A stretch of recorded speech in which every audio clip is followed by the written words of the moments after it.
हम अपने पिछले वीडियो में संयोजन अभिक्रिया के बारे में पढ़ चुके हैं। तो चलिए अब दूसरी महत्वपूर्ण अभिक्रिया के बारे में पढ़ते हैं और वो है वियोजन अभिक्रिया, जिसे इंग्लिश में डीकंपोजिशन रिएक्शन कहते हैं। वियोजन शब्द से आप क्या समझते हैं? इसका मतलब होता है सरल वस्तुओं में टूटना। उदाहरण के लिए मान लीजिए हमारे पास है पदार्थ AB। अब ये टूटकर A और B में परिवर्तित हो जाएगा। तो इसे हम कुछ इस प्रकार भी समझ सकते हैं। सोचिए दो भाई है, चिंटू और मिंटू, और दोनों को खेलने के लिए जाना है, पर चिंटू हर बार की तरह देरी कर देता है और इस बात पर आज मिंटू को बहुत गुस्सा आता है और उनकी लड़ाई हो जाती है और अब दोनों अलग अलग खेलने जाते हैं। तो इस कहानी में हम देख सकते हैं कि पहले चिंटू और मिंटू खेलने साथ में जा रहे थे और अब दोनों अलग अलग खेलने जाएंगे। तो इस कहानी के आधार पर आप डीकंपोजिशन रिएक्शन को आसानी से याद रख सकते हैं। यहाँ ध्यान दें, वियोजन अभिक्रिया संयोजन अभिक्रिया के विपरीत होती है। आइए इसे संक्षेप में उदाहरण से समझते हैं।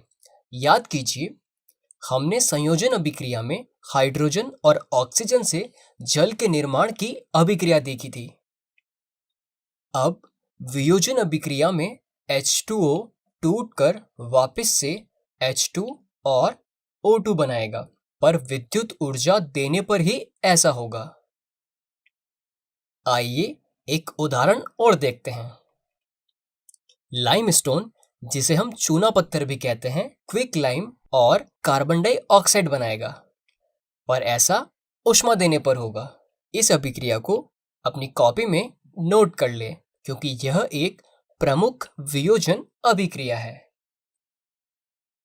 इन दोनों ही अभिक्रिया में एक बात ध्यान देने वाली है, और वो ये है कि किसी न किसी प्रकार की ऊर्जा के कारण ही वियोजन अभिक्रिया हो रही है। पहली अभिक्रिया में H2O को तोड़ने के लिए इलेक्ट्रिक करंट का उपयोग किया गया है और दूसरी अभिक्रिया में लाइमस्टोन को तोड़ने के लिए हीट यानी कि ऊष्मा का उपयोग किया गया है। तो हम कह सकते हैं कि वियोजन अभिक्रिया में अभिकारक को तोड़ने के लिए ऊर्जा के तौर पर विद्युत ऊर्जा, ऊष्मा या सूर्य का प्रकाश अवशोषित होता है, यानी कि अभिकारक द्वारा शोषित होता है। तो ऐसी अभिक्रियाएं जिनमें ऊर्जा अवशोषित मतलब एनर्जी अब्जॉर्ब होती है, इन्हें ऊष्मा शोषी अभिक्रिया कहते हैं, जिसे इंग्लिश में एंडोथर्मिक रिएक्शन कहते हैं। तो चलिए देख लेते हैं हमने अभी तक क्या क्या पढ़ा है। हमने पढ़ा वियोजन अभिक्रिया और हमने पढ़ा ऊष्मा शोषी अभिक्रिया। तो चलिए एक बार इन्हें फिर से परिभाषित कर लेते हैं। वियोजन अभिक्रिया यानी कि जब कोई एकल अभिकारक टूटकर छोटे छोटे उत्पाद प्रदान करता है तो हम इसे वियोजन अभिक्रिया कहते हैं। तो इसे अपनी कॉपी में नोट कर लीजिए। और फिर हमने पढ़ा था ऊष्माशोषी अभिक्रिया, अर्थात ऐसी अभिक्रिया जिसमें ऊष्मा अवशोषित होती है, उन्हें हम ऊष्माशोषी अभिक्रिया कहते हैं। तो इस परिभाषा को भी अपनी कॉपी में नोट कर लीजिए। हम पढ़ चुके हैं कि वियोजन अभिक्रिया क्या होती है, तो इस पर आधारित एक क्रियाकलाप करते हैं। सबसे पहले एक सूखी टेस्ट ट्यूब में 2 ग्राम फेरस सल्फेट क्रिस्टल लीजिए। याद रखें क्रिस्टल्स ग्रीन कलर के हैं।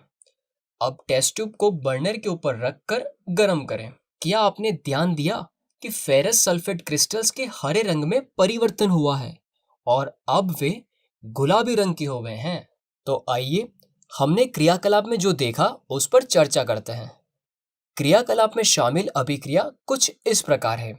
हमने देखा गर्म करने पर FeSO4 ने जल का त्याग कर दिया, जिसे हरे रंग के क्रिस्टल गुलाबी रंग में बदल गए और साथ साथ सल्फर डाइऑक्साइड और सल्फर ट्राइऑक्साइड गैसें भी उत्पन्न हुई, जिन्हें सूंघकर पहचाना जा सकता है। और ये अभिक्रिया भी वियोजन अभिक्रिया का उदाहरण है, क्योंकि एक अभिकारक कई छोटे छोटे उत्पाद बना रहा है। तो चलिए अब एक प्रश्न का जवाब दीजिए। बोर्ड पर लिखी हुई अभिक्रिया संयोजन अभिक्रिया का उदाहरण है या फिर वियोजन अभिक्रिया का? आपका समय शुरू होता है अब। चलिए अब इसका उत्तर देखते हैं। बोर्ड पर दी गई अभिक्रिया वियोजन अभिक्रिया का उदाहरण है। तो इस वीडियो को रोक दे और इस प्रश्न को उत्तर के साथ अपनी कॉपी में नोट कर लें।